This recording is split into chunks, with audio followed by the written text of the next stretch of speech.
എന്തിനാണ് door close ചെയ്തു? Door തുറക്കൂ. What do you want? സാറേ, സെഷൻസ് കോർട്ടിൽ ഡോക്ടർ ബെന്നി പോളിന്റെ കൊലപാതക കേസിലെ പ്രതി ആനി എന്ന പെൺകുട്ടിക്ക് വേണ്ടി നാളെ ഞാനൊരു ബെയിൽ ആപ്ലിക്കേഷൻ മൂവ് ചെയ്യും. സാർ അത് അനുവദിച്ചു തരണം.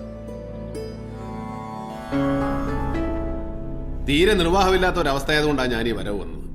സാറും ഫാമിലിയൊക്കെ കാസർഗോട്ടുകാരായതുകൊണ്ട് പറയാവാ. ഈ കോട്ടയം നസ്രാണിക്കൊരു പ്രത്യേകത ഉണ്ട്. മുങ്ങിച്ചാവുമ്പോ കയറി പിടിച്ച കാലെ കൂടെ പൊങ്ങിയോ മേലെ വരും, അല്ലെങ്കിൽ പിടിച്ച കാലം കൊണ്ടങ്ങ് താഴും. 10 പൈസ ഞാൻ കൈക്കൂലി തരികയല്ല. അത് തെറ്റാ സാറേ. ഞാൻ സാറിനോടൊരു ഫേവർ ചോദിക്കുക. പട്ട് സാർ അത് ചെയ്യണം. ചെയ്യും. ഇല്ലെങ്കിൽ ഒരിക്കൽ കൂടെ എനിക്ക് ഇങ്ങോട്ട് വരേണ്ടി വരും. വരുത്തരുത്. റിക്വസ്റ്റാ.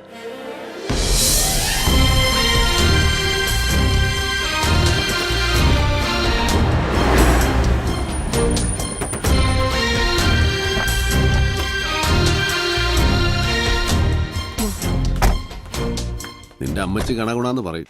അത് ഞാൻ മാനേജ് ചെയ്യാം. ഇയാൾ പോക്കോ. ധൈര്യമായിട്ട് അകത്തോട്ട് ചെല്ല്. നിന്റെ അപ്പച്ചന്റെ വീടാ. നിന്റെ ജീവൻ ആരോ വില പറഞ്ഞിട്ടുണ്ട്. അതുകൊണ്ട് നിന്നെ സേഫ് ആയിട്ടുള്ള സ്ഥലത്ത് താമസിപ്പിച്ചേ പറ്റൂ.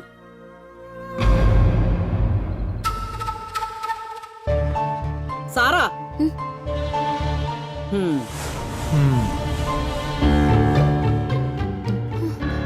മമ്മി, ആനി കുറച്ചുനാൾ ഇവിടെ കാണും എന്ന് നീ അങ്ങ് തീരുമാനിച്ചാ മതിയോ? എന്റെ വീട്ടിൽ ആരെ താമസിപ്പിക്കണമെന്ന് എന്റെ കാലം കഴിയും വരെ ഞാൻ തന്നെ തീരുമാനിക്കുന്നേ. ഈ പെണ്ണുമ്പിള്ള കൊട്ടേഷൻ കൊടുക്കാൻ ഞാൻ പറഞ്ഞാന്നേ. ഇവൾക്കും കൂടി അവകാശമുള്ള വീടായത്. ഉവേ, അത് ഏത് വകുപ്പിലാന്നാവോ ഞാനറിയാത്ത ഒരു അവകാശം. ഇവൾ എന്റെ പപ്പയുടെ മോളാന്നുള്ള അവകാശം തന്നെ. എല്ലാവർക്കും അറിയാവുന്ന ആ സത്യം മമ്മി മാത്രം അംഗീകരിക്കാതിരിക്കുന്നതുകൊണ്ട് കാര്യമൊന്നുമില്ല. ഞാനാ ഇവളെ വിളിച്ചോണ്ട് വന്നത്. അകത്തോട്ട് കയറ്റില്ലെന്ന് വാശിയാണെങ്കിൽ കൂടെ ഞാനും ഉറങ്ങും. വേണ്ടാടി, നീ ഇവിടെ തന്നെ നിന്നോ. നിനക്കിഷ്ടമുള്ള ആരെയെന്ന് വെച്ച് ഇവിടെ പാർപ്പിച്ചോ. ഞാൻ പോയേക്കാം. അത് നന്നാവും. കൊച്ചമണി ആന്റി എവിടെയെങ്കിലും പോയി കുറച്ചു ദിവസം ധ്യാനത്തിൻ്റെ. പിള്ളേർ രണ്ടും കൂടെ ഇവിടെ മനസ്സമാധാനത്തോടെ കഴിയട്ടെ. സാറാ, ഇതുപോലുള്ളവരെ വിളിച്ചോണ്ട് വന്ന് എന്റെ വീടിന്റെ നടയിൽ നിന്ന് എന്നോട് വേണ്ടാതിനം പറയിക്കുന്നത് എനിക്ക് നല്ലതിനല്ല. അമ്മച്ചി, ഞാനൊരു വേണ്ടാതിനോ പറഞ്ഞില്ലേ? നിങ്ങളായിട്ട് പറയിപ്പിക്കായിരുന്നാ മതി. സാറാ, എന്ത് വേണം? ഒരായുസ് മുഴുവൻ ഇവിടെ താമസിപ്പിക്കാൻ എന്റെ വീടല്ല, വീടുകളുണ്ട് കോട്ടേന്റെ പണി. ഡേവിഡ് പോയിക്കോ. ഇവൾ എന്റെ കൂടെ തന്നെ കാണും. ഇനി മമ്മി ഇറക്കി വിടുകയാണെ ഞാൻ വിളിച്ചു പറയാം. 2 സാക്ഷികളെയും കൂട്ടി രജിസ്റ്റർ ഓഫീസിലോട്ട് വരണം. അവിടെ വെച്ച് നമ്മുടെ കെട്ട് നടത്തി നമുക്ക് ഡേവിഡിന്റെ വീട്ടിലേക്ക് പോവാം. അതേറ്റു. സുഖം, വണ്ടി എടുക്കാം. ഓ, അപ്പൊ എല്ലാം പറഞ്ഞ പോലെ. വാ.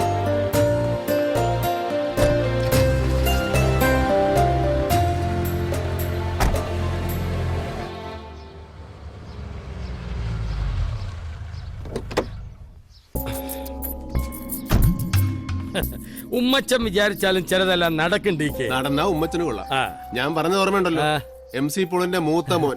ഞാൻ കൈവരിൽ നിന്ന് വിളിച്ച ചെറുക്കൻ തൊടലും പൊട്ടിച്ചിഞ്ഞ് വരും. വിളിക്കണ്ട, ട്രെയിനറില്ലാതെ വളർന്ന ഡോബർമാനാ. ഞാനൊരു തുമ്പും കൊണ്ടാ വന്നിരിക്കുന്നത് എന്ന് വെച്ച ഒരു ഇൻഫർമേഷൻ അതി പിടിച്ച് DK കേറിക്കോണം. താൻ പറയണോ? ബെന്നിച്ചന്റെ കൊലപാതകവുമായി ഒരു തടവ് പുള്ളിക്ക് ബന്ധമുണ്ടെന്നൊരു സൂചന. എന്ന് വെച്ചാൽ പൂജപ്പുരയിൽ നിന്നും പരോളിലിറങ്ങിയ ഒരുത്തൻ തിരിച്ച് ജയിലിൽ കയറുന്നതിന് മുമ്പ് നടത്തിയ ഇടപാടായത്. അവനെ ആരിറക്കി, ആര് പറഞ്ഞിട്ടാ ഇടപെട്ടത് എന്നൊന്നും എനിക്കറിയാമല്ല. സുഖോ, എന്നാ ചെയ്യാ? എടാ, നീ അന്നൊരുത്തന്റെ കാര്യം പറഞ്ഞില്ലേ? പരോള് തീരുന്നതിന് മുമ്പ് ജയിലിലോട്ട് പോയെ. എടാ, അപ്പൻ ഏതാണ്ട് മരുന്ന് കൊടുക്കാണെന്ന് പറഞ്ഞ് നീ അവന്റെ വീട്ടിൽ പോയി.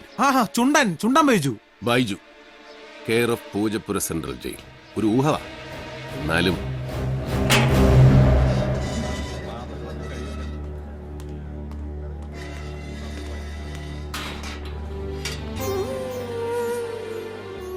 സുഖമാണോടാ?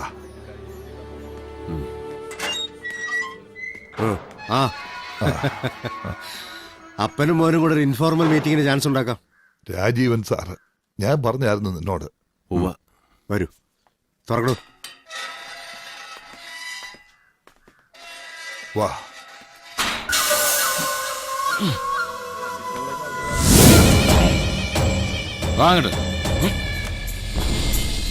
ദേ, അവനാ നീ അന്വേഷിച്ച ആള്. ഇവനാന്നോ ചുണ്ടൻ ബൈജു? അതെ. ഇത്തവണ പരോള് കഴിഞ്ഞ് വരുമ്പോ എന്തോ കാര്യമായ കോൾ ഒത്തിട്ടുണ്ട് ഇവന് എന്നൊരു സംസാരം ഇവിടെ ഉണ്ട്. ഇവനൊന്ന് പുറത്തു കിട്ടണമല്ലോ. ഇനിയൊരു പരോൾ അനുവദിച്ചു കിട്ടാൻ മിനിമം 1 വർഷം എടുക്കത്തില്ലയോ? എപ്പോ വേണേലും പരോൾ കൊടുക്കാൻ പവറുള്ള ഒരാളുണ്ടല്ലോ, മുഖ്യമന്ത്രി. ആ വഴിക്കൊന്ന് നോക്കാം.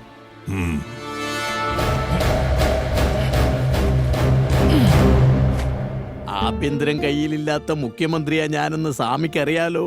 എല്ലാം അറിയാം. ഒരു കാര്യത്തിനും തന്നെ വന്നു കണ്ട് ബുദ്ധിമുട്ടിക്കരുതെന്ന് വിചാരിച്ചിരുന്നു. പക്ഷേ ഓ, ഇതിപ്പോ എന്തോന്ന് ഇത്രയ്ക്ക് ബുദ്ധിമുട്ട്? ഇതും കൂടെ ഒന്നും ചെയ്യാൻ കഴിയില്ലേ പിന്നെ ഇറങ്ങിപ്പോകുന്നതല്ലേ നല്ലത്. ആ കൊടുക്കൂ. അതെ പറയൂ. ഉവ്വ്, ഔട്ട് ഓഫ് ദ വേ തന്നെയാണ്. പക്ഷേ എനിക്ക് അത്രയ്ക്കും വേണ്ടപ്പെട്ട ഒരാളാണ് എന്റെ മുന്നിലിരിക്കുന്നത്. ശരി, ഞാനുടനെ ഫാക്സ് ചെയ്യിക്കാം. Okay, thank you. വിളിച്ചത് ജയിൽ സൂപ്രണ്ടാ. അത് നടന്നു കഴിഞ്ഞു സ്വാമി. Thank U.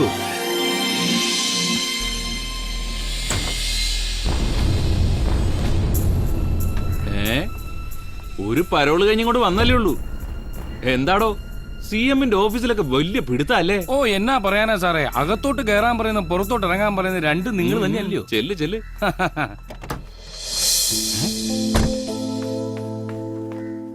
ആളിയാ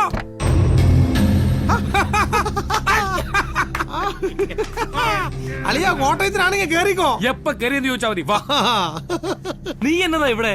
ഇച്ചായന്റെ അപ്പച്ചന് മരുന്ന് കൊണ്ടുവന്നാ.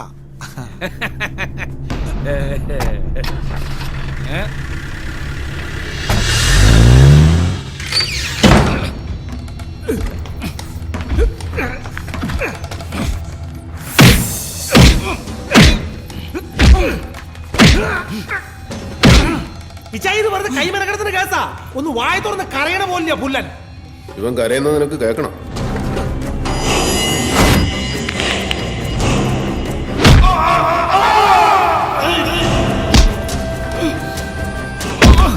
ഒരുപാട് പ്രയാസപ്പെട്ട നിന്റെ പരോളി ഞാൻ ഒപ്പിച്ച്.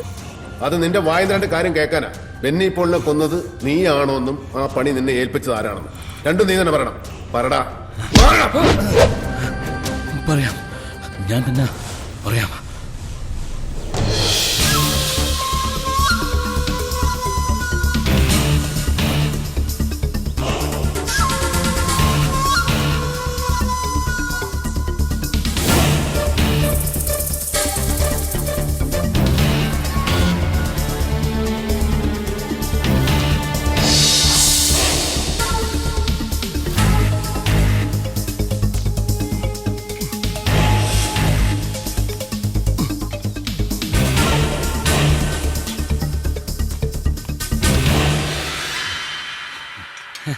ആരാ? പ്ലംബറാണ് ഏട്ടാ. വിളിച്ചായിരുന്നു.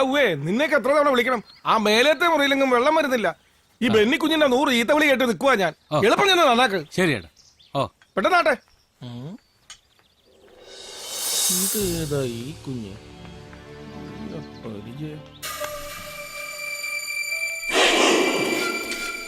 മീഡിയ എന്ന് പറയുമ്പോ അവിടെയും നമുക്ക് ഇൻഫ്ലുവൻസ് ചെയ്യാൻ പറ്റുന്ന ചിലർ കാണുമല്ലോ. അവരെയൊക്കെ ഞാൻ ആദ്യം ഒന്ന് പിടിച്ചായിരുന്നു. പിന്നെ അവര് കൺവിൻസ്ഡ് ആയിട്ട് തന്നെ പോയത്. പറഞ്ഞ പോലെ ഒക്കെ വരികയും ചെയ്യും. TV-യിലും നാളത്തെ പത്രത്തിലും ഒക്കെ. അപ്പൊ കൂടെ ഉണ്ടാവണം ബൈ ഇലക്ഷൻ കഴിയുന്നവരെ. ശരി.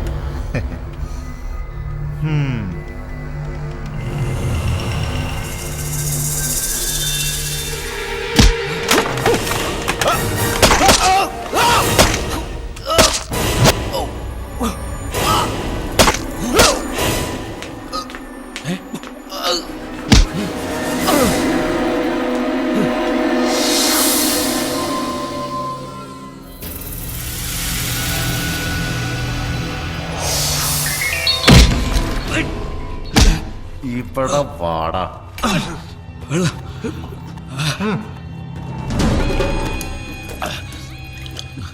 ഈ കൊട്ടേഷൻ നിനക്ക് ആര് തന്നു? പറടാ. SP Rajagopal sir.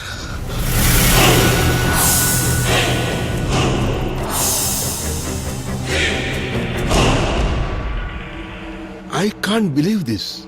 കൊലപാതകം നടന്ന മുറിയിൽ നിന്ന് കിട്ടിയ കത്തിയെ ചോരപ്പാടനൊന്ന് FIR റിപ്പോർട്ടിൽ നിന്ന് അറിഞ്ഞപ്പോഴേ വ്യക്തമായതാ പോലീസ് ഈ സംഭവത്തിൽ കളിക്കുന്ന ഡബിൾ ഗെയിം. പക്ഷേ അതിന്റെ പിന്നിൽ ഇങ്ങേരാണെന്ന് വിചാരിച്ചില്ല. ഈ പോൾ സാറിന്റെ ചെറുക്കനുമായിട്ട് ഇയാൾക്ക് എന്നാ പ്രശ്നം?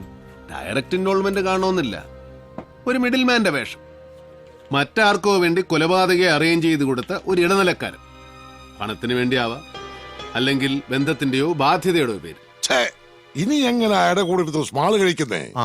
ഇപ്പോഴോർക്കുമ്പോഴാ പുതുപ്പള്ളി ഭാഗത്തൊരു തോട്ടം റബ്ബറാ. ഈ രാജഗോപാല മേടിച്ചെന്നൊരു ന്യൂസ് കേട്ടായിരുന്നു. തോട്ടം എന്ന് പറഞ്ഞാ എത്ര? കേട്ടറിവാന്നേ ഒരു 10-25 ഏക്കർ കാണും. അതിനുള്ള കാശൊക്കെ കുഞ്ഞഞ്ച അതൊന്നും അറിയണമല്ലോ, എന്നാ വിലയ്ക്ക് ആരുടെ എന്നാന്നൊക്കെ. അതേറ്റു ഡേവിഡേ. ഓ, ജയിലിൽ വെച്ച് ആനയെ ആക്രമിച്ചു എന്ന് പറയുന്ന സംഭവം ഉണ്ടല്ലോ, ജയിൽ വാർഡന്റെ എക്സ്പ്ലനേഷൻ എന്നതായിരുന്നു? എനിക്കത് ഡൈജസ്റ്റ് ചെയ്യുന്നില്ല. സാറ് പറയുന്നത് അതൊരു മർഡർ അറ്റംപ്റ്റ് ആവാം. There is a chance.